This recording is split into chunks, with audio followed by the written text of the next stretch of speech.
first of all, the people from Lebanon, I'd like to ask Elie Ghanem to come through to the stage. And if you want to work from the lectern. And Elie will just take through, he is the drift coordinator, but also a member of the drift working group. So has a lot of experience with this. He's going to share their experiences from 2014 and the way the drift sport for them has evolved over that time.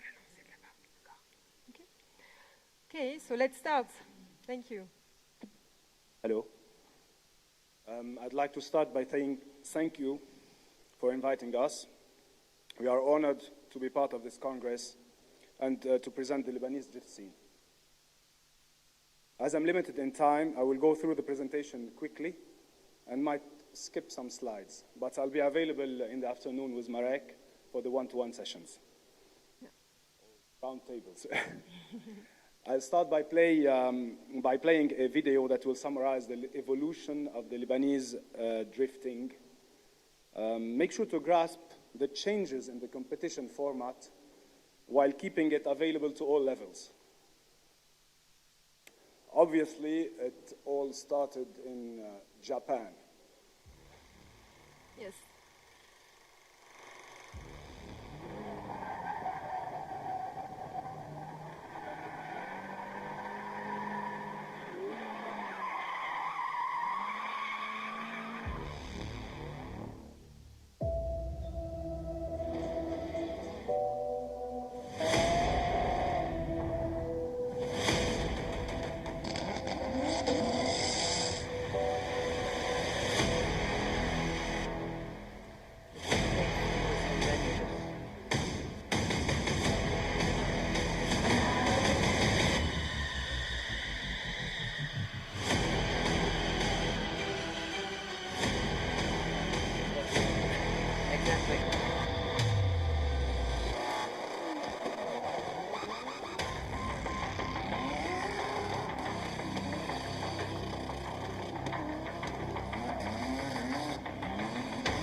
I hope you like the video.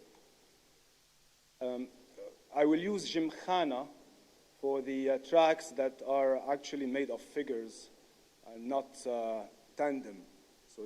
But they are not timed, just for the sake of understanding. Okay, in 2008, like you might have seen, the first CPD was done in Lebanon under ATCL's umbrella. It was a race, an event available to every category, and You just had to participate in your own car. In 2014, it went also regional, like you all know, and the final in 2018 is back to its roots in Lebanon. In 2014, the Lebanese ASN created the first Lebanese Drift Championship with 5 rounds. It has the same Gymkhana format as the CPD. So basically, we kept the same layout, and we used it to promote our own drivers for a longer term. At least I had 5 races, not only 1 race like in the CPD.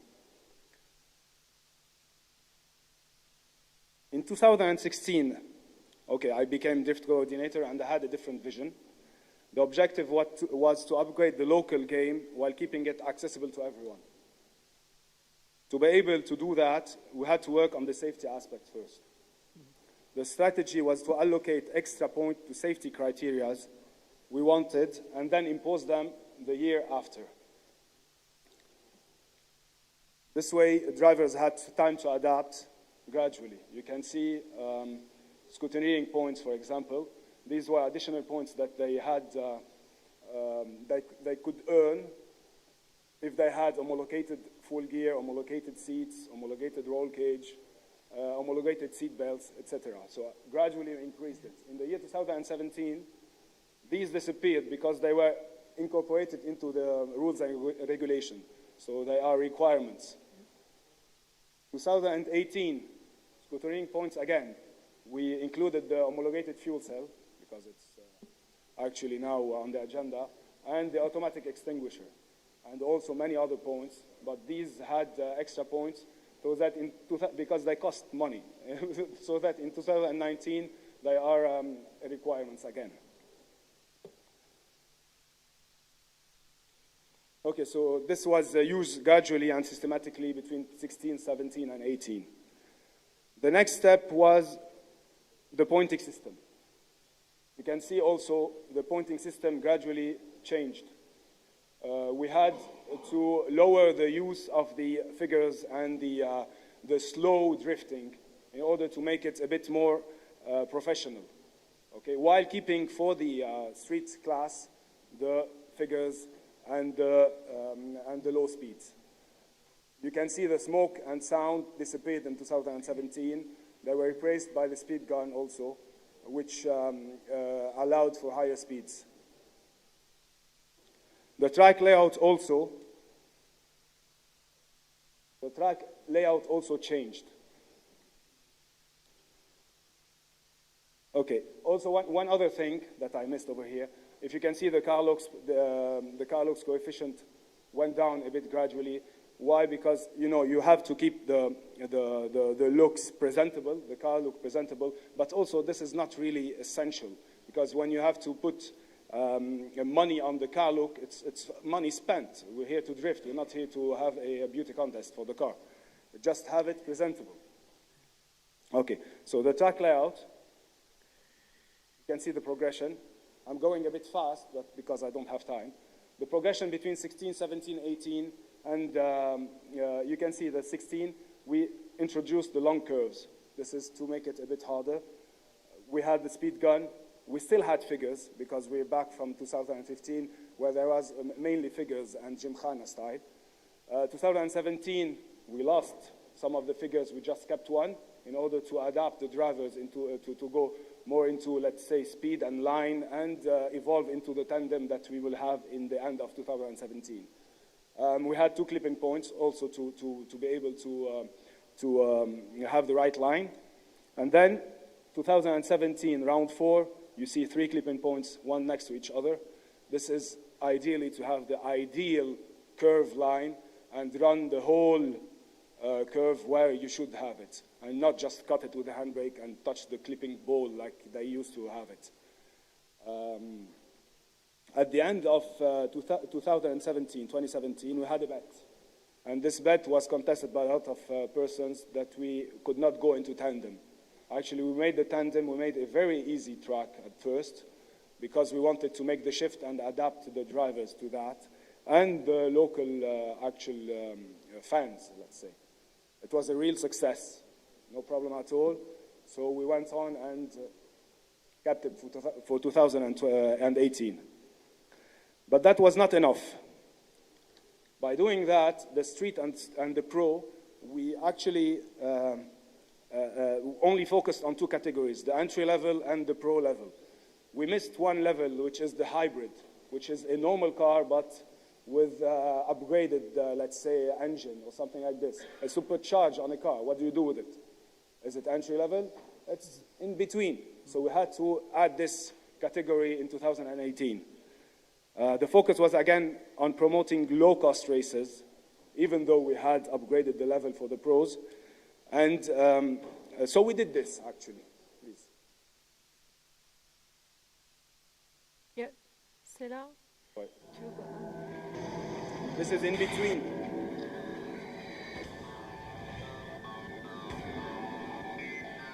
Hi, أنا فانيسا مشاركة السنة بالستريت كلاس لليبانيز دريفت تشامبيونشيب. سيارتي عليها تعديلات بسيطة وبتمنى من كل الكلابز يشاركوا معنا وأكيد حيكون لهم فوق.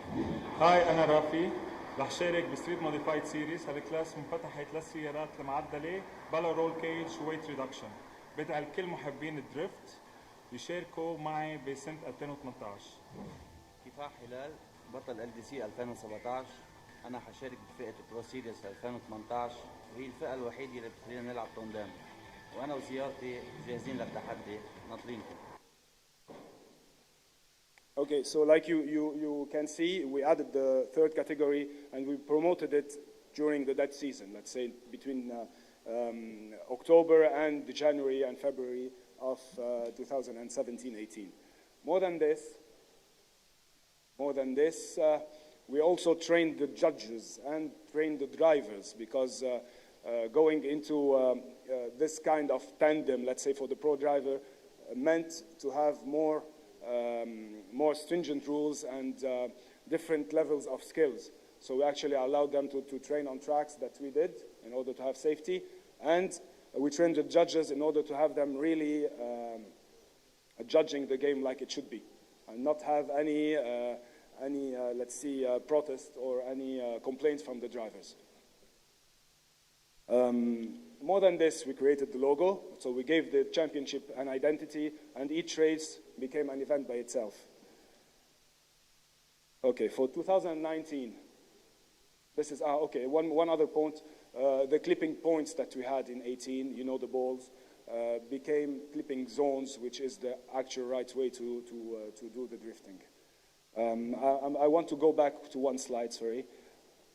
If you can see in 2018, you can see the very fast tracks for the pros, but you can also see figures, like the Jimkhana styles over there. This is kept for the street and street modified. You cannot just ask for a street car to go and race the same line as the pro cars with less powers.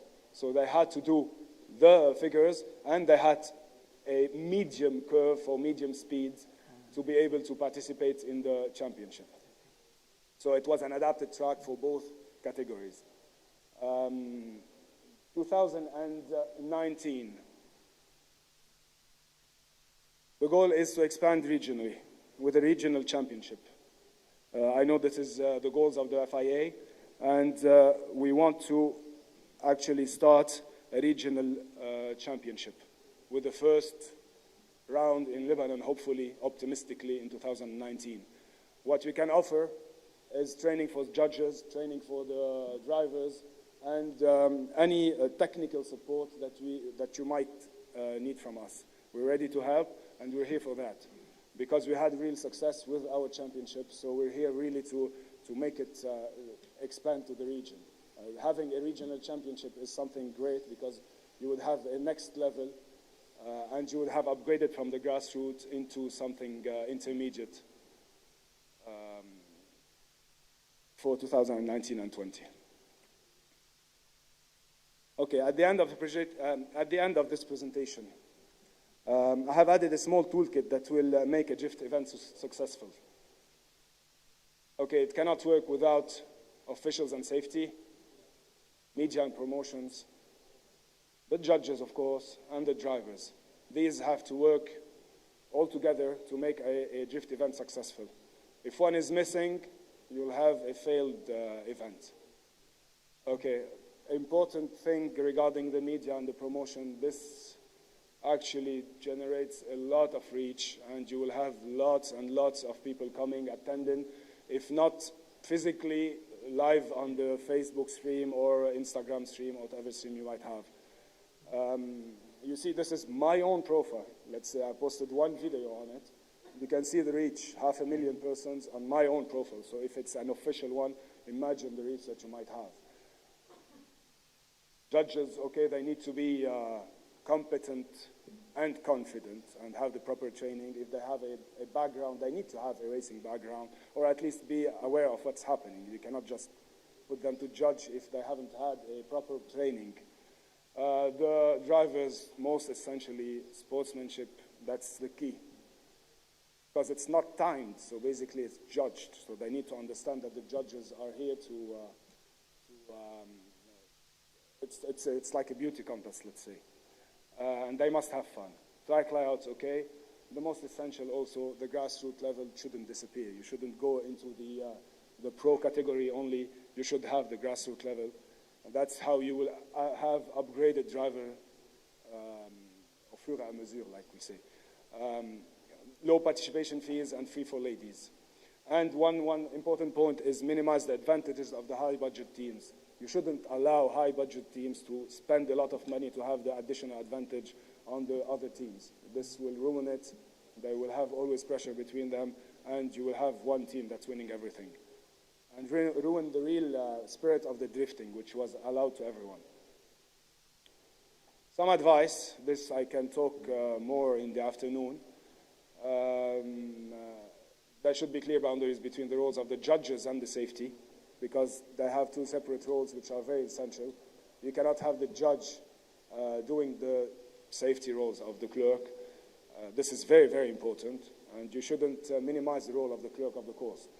At the end, the judge's integrity is the most valuable asset. If you lose it because of the complaints of the drivers, you will always have problems.